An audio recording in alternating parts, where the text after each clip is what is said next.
Hello नमस्कार दोस्तों। मेरा नाम है अजय और आप देख रहे हैं हमारे यूट्यूब चैनल पर आज कार्डियोवास्कुलर सिस्टम। दोस्तों, कार्डियोवास्कुलर सिस्टम हमारी बॉडी का एक महत्वपूर्ण सिस्टम है और इसमें आज हम जानेंगे कि कार्डियोवास्कुलर सिस्टम होता क्या है। उसके बाद जानेंगे हम हार्ट, फिर हम जानेंगे कि लेयर्स ऑफ हार्ट, हार्ट में कौन कौन सी लेयर्स होती हैं। फिर उसके बाद हम जानेंगे chamber of the heart, heart में कौन कौन से चेम्बर होते हैं और कौन कौन से चेम्बर का क्या क्या काम होता है। उसके बाद हम जानेंगे valve of the heart, heart में क्या कौन कौन से वाल्व और कहाँ कहाँ पर कौन कौन से वाल्व पाए जाते हैं। तो सबसे पहले हम जानते हैं कि कार्डियोवास्कुलर सिस्टम, जैसा कि आप देख रहे हैं कि हमारा कार्डियोवास्कुलर सिस्टम होता है। तो सबसे पहले कार्डियो मतलब हार्ट हो गया और वास्कुलर मतलब ब्लड वेसल हो गई। तो कार्डियक यानी हार्ट और ब्लड वेसल से मिलकर बने सिस्टम को हम कार्डियोवास्कुलर सिस्टम कहते हैं। तो आज हम इसमें जानेंगे कि हार्ट हमारा कैसा होता है, कहाँ लोकेटेड होता है, क्या क्या उसकी विशेषताएं होती हैं, वो हम जानेंगे। तो चलते हैं। Heart, heart is a muscular organ situated in the मीडियस्टम।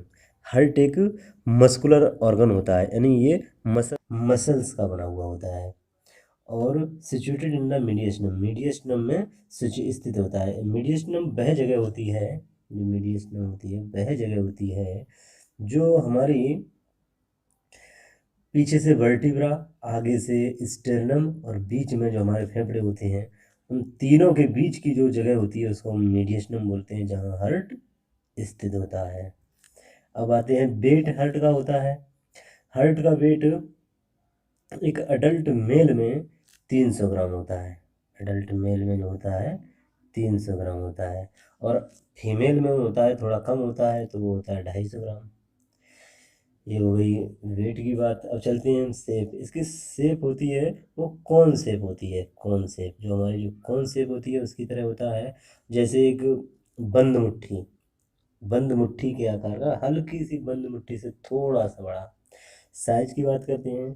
Size होता है इसका लंबाई, चौड़ाई और ऊंचाई जो होता है 12 × 9 × 6 सेंटीमीटर। ये होता है इसका साइज। हार्ट का साइज होता है कि 12 × 9 × 6 सेंटीमीटर।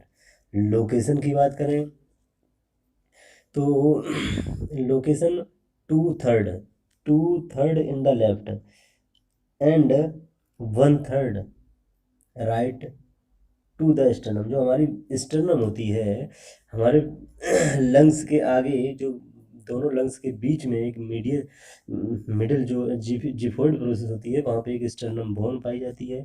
तो जो बोन होती है उसको हम, जो वो स्टर्नम बोन होती है, स्टर्नम बोन से 2/3 लेफ्ट की तरफ, यानी लेफ्ट की तरफ 2/3 होता है, यानी ज़्यादा होता है, और राइट की तरफ 1/3 होता है।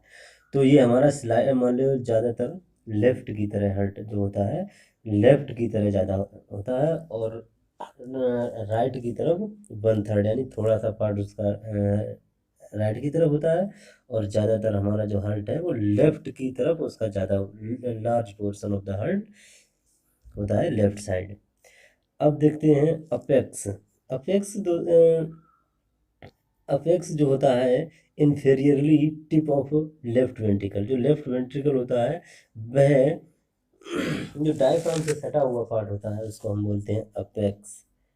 तो दोस्तों इसका क्वेश्चन भी आता है कई बार, तो इसको भूलना नहीं है। अपेक्स जो होता है वो उसका होता है लेफ्ट वेंट्रिकल, और जो बेस होता है उसका सुपेरियरली लेफ्ट वेंट्रिकल, वो भी होता है लेफ्ट साइड ही होता है, और लेफ्ट एट्रियम को हम बोलते हैं बेस।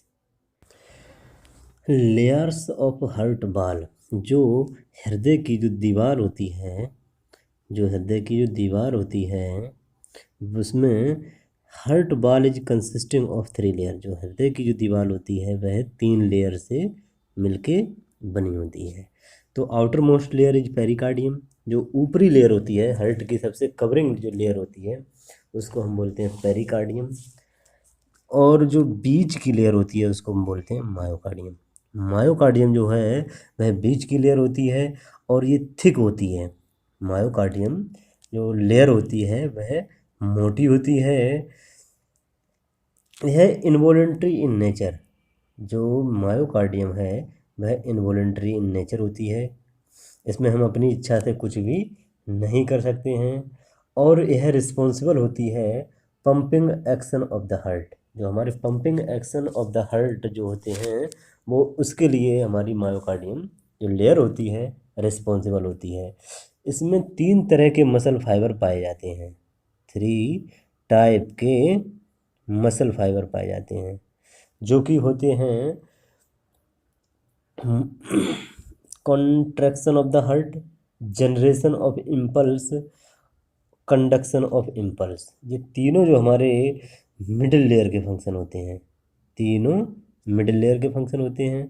और हमारी जो इंडोकार्डियम है यह इनर मोस्ट लेयर होती है। सबसे भीतरी जो अंदर की जो लेयर होती है उसको हम इंडोकार्डियम बोलते हैं। इसमें स्मूथ लाइनिंग होती है। जो चैम्बर्स होते हैं हार्ट के उनमें स्मूथ लाइनिंग होती है। सो यह प्रिवेंट करती है फ्रिक्शन, यह प्रिवेंट करती है friction between blood and heart वाल। जो हमारा हार्ट की जो दीवार होती है और ब्लड के बीच में फ्रिक्शन यानी घर्षण ना हो उसको बचाने के लिए हमारी एंडोमेट्रियम लेयर रिस्पॉन्सिबल होती है। चेम्बर ऑफ द हार्ट, जो चेम्बर्स ऑफ द हार्ट होते हैं, हार्ट के 4 चेम्बर होते हैं दोस्तों। जो हमारा हार्ट होता है उसके 4 चेम्बर होते हैं। सबसे पहले राइट एट्रियम। राइट एट्रियम जो होता है, ये राइट एट्रियम हमारा जो होता है, हम ये हार्ट का राइट हार्ट बनाते हैं पहले दोस्तों। ये हमारा राइट हार्ट हो गया और इसमें हमने बना दिया ये राइट एट्रियम। हमारा जो ऊपर का जो पार्ट है ये हो गया राइट एट्रियम। तो राइट एट्रियम में सबसे पहले ये हमारा रिसीविंग चैम्बर हो गया। ये रिसीव करता है ब्लड, सुपेरियर वीना कावा से जो ब्लड आता है वो इसी में एंट्री करता है। जो सुपेरियर पार्ट, ऊपरी जो बॉडी का जो पार्ट होता है उससे जो ब्लड आता है वो सुपेरियर वीना कावा से होते हुए सीधा राइट एट्रियम में एंट्री करता है। और दूसरा, नीचे से जो lower portion of the body, जो बॉडी के हमारे लोअर पोर्शन से जो ब्लड आता है वो इन्फीरियर वीना कावा लेके आती है, वो भी इसी राइट एट्रियम में ही लेके आती है। तो और ये 2 तरीके से रिसीव करता है। और एक तीसरा होता है जो हमारे हार्ट की ब्लड सप्लाई होती है, उसके बाद जो ब्लड आता है कोरोनरी साइनस, कोरोनरी साइनस से होता हुआ ब्लड हमारे राइट एट्रियम में एंट्री करता है। तो हमारा रिसीविंग चैम्बर हो गया हार्ट दोस्तों। राइट एट्रियम जो होता है इसमें डीऑक्सीजनेटेड ब्लड होता है। यह हमारा बॉडी से यूटिलाइज जो ऑक्सीजन और उसकी जो सारी चीज़ें जो तत्व वगैरह होते हैं उसमें पोषक तत्व होते हैं वो यूज किए होते हैं।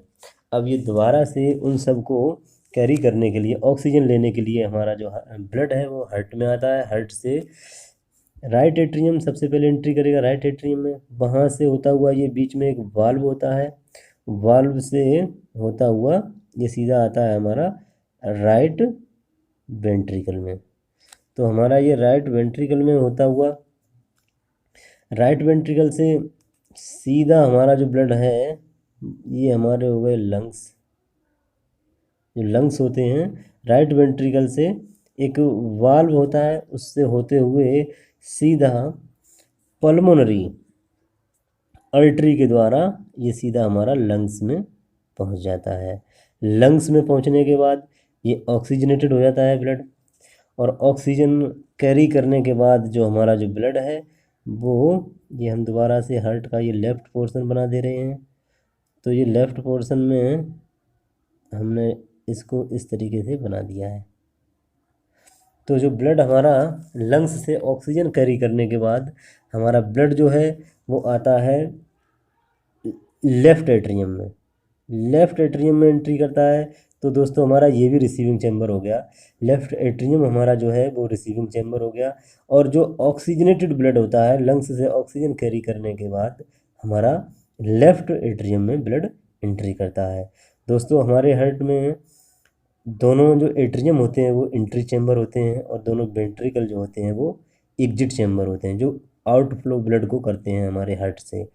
तो हमारा जो लेफ्ट एट्रियम है उसमें ब्लड आया ऑक्सीजनेटेड ब्लड वहाँ से होता हुआ यहाँ पे एक वाल्व होता है और वाल्व से होता हुआ सीधा आ जाता है लेफ्ट वेंट्रिकल में। जो हमारा लेफ्ट वेंट्रिकल होता है तो हमारा लेफ्ट वेंट्रिकल जो होता है उसमें ब्लड आ जाता है। अब हमारा जो ब्लड ऑक्सीजनेटेड ब्लड जो है अब ये यहाँ से इसको जब कॉन्ट्रैक्ट ये हमारा जो लेफ्ट वेंट्रिकल कॉन्ट्रैक्शन होगा जब ये कॉन्स्ट्रक्ट होता है तो हमारा इससे ब्लड पुश होता हुआ सीधा असेंडिंग अरोटा में चला जाता है। जो हमारा असेंडिंग अरोटा है उससे होता हुआ और हमारी ग्रेट वेसल जो अरोटा होती हैं उनमें चला जाता है और वहाँ से अलग अलग ब्रांचेस के द्वारा होता हुआ हमारी होल बॉडी यानी पूरी बॉडी में ब्लड सप्लाई होता है। तो हम जान चुके हैं हमारे चार कौन कौन से चेम्बर होते हैं और ब्लड कहाँ कहाँ जाता है। और थोड़ा हम जान लेते हैं कि जो हमारा जो लेफ्ट वेंट्रिकल होता है इसकी जो लेयर होती है वो सबसे ज़्यादा थिक होती है। हमारे हार्ट की जो लेयर होती हैं वह जहाँ जहाँ जैसी ज़रूरत होती है वहाँ पे उतनी उसकी मोटाई होती है, वहाँ पे उतनी उसकी मोटाई होती है। यहाँ पे एक बात और कहना चाहूँगा कि जो हमारी हार्ट की जो मायोमेट्रियम की जो थिकनेस है वो हर चेम्बर की यानी ईच चेम्बर चार जो चेम्बर होते हैं चारों चेम्बर के अलग अलग फंक्शन के हिसाब से अलग अलग उसकी थिकनेस होती है। क्योंकि हमारे जो एट्रियम होते हैं उनको उनका वर्कलोड जो होता है कम होता है, क्योंकि जो हमारे वेंट्रिकल होते हैं उनका वर्कलोड जो थोड़ा है ज़्यादा होता है।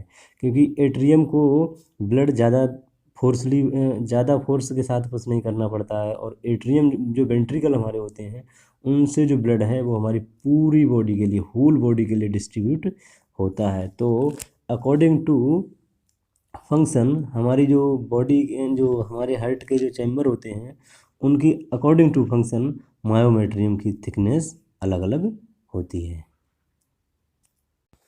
वाल्व की बात करें तो वाल्व हमारे हृदय में एक वन वे फ्लो को मेंटेन करते हैं। जो ब्लड हमारा है वो एक ही डायरेक्शन में फ्लो होगा, क्योंकि अगर हमारे जो हार्ट के वाल्व नहीं होंगे तो सोचो कि हमारा जो वेंट्रिकल है वो ब्लड को पुश करेगा तो आधा जो ब्लड है वो एट्रियम में जाने की संभावनाएं ज़्यादा रहती हैं। तो हमारे वाल्व जो होते हैं उनका काम हो गया है कि वन वे फ्लो को मेंटेन करना और बैक फ्लो जो होता है उसको बचाए रखने में ये वाल्व जो होते हैं वो मदद करते हैं।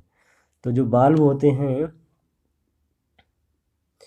वाल्व को हम समझते हैं सबसे पहले टू सेमील्यूनर वाल्व। जो हमारे दो होते हैं वो सेमील्यूनर वाल्व होते हैं और जो सेमील्यूनर वाल्व जो होते हैं जो दो होते हैं वो सेमील्यूनर वाल्व होते हैं। सेमील्यूनर वाल्व में एक ओरोटिक वाल्व यह है। जो हमारा ओरोटिक वाल्व है यह है लेफ्ट वेंट्रिकल प्लस जो अरोटा होता है ऑर्टा, जो हमारा ऑर्टा होता है उसके बीच में जो ब्लड पाया जाता है उसको हम ऑरोटिक वाल्व बोलते हैं।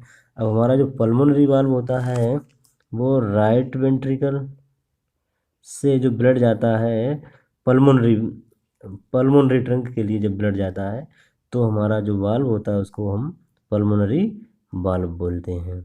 अब इसमें दो आर्टरियो वेंट्रिकुलर वाल्व होते हैं। आर्टरियो वेंट्रिकुलर वाल्व जो होते हैं इसको हम जो पहला हमारा है ट्राइकस्पिड वाल्व और राइट एट्रियो वेंट्रिकुलर वाल्व, इसको हम राइट एट्रियो वेंट्रिकुलर वाल्व भी बोलते हैं। ट्राइकस्पिड की बात करें तो इसमें 3 कस्पस होते हैं तो इसलिए हम इसको ट्राइकस्पिड वाल्व के नाम से जानते हैं।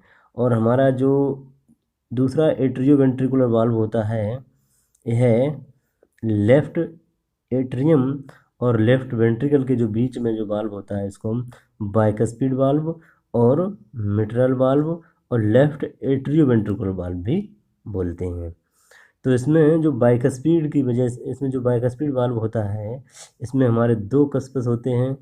केवल हमारा जो मिट्रल वाल्व होता है इसमें 2 कस्पस होते हैं और सभी में 3 कस्पस होते हैं। तो जो हमारा वाल्व है आई होप बहुत अच्छे से समझ गए होंगे आप कि जो 2 सेमिल्यूनर वाल्व होते हैं ये हमारे ब्लड को हार्ट से दूर ले जाते हैं, और जो एट्रियो वेंट्रिकुलर वाल्व होते हैं ये एट्रियम से वेंट्रिकल में ब्लड को ले जाते हैं। थैंक यू, बहुत बहुत धन्यवाद आप सभी का। हमारा वीडियो कैसा लगा कमेंट में ज़रूर बताना। धन्यवाद।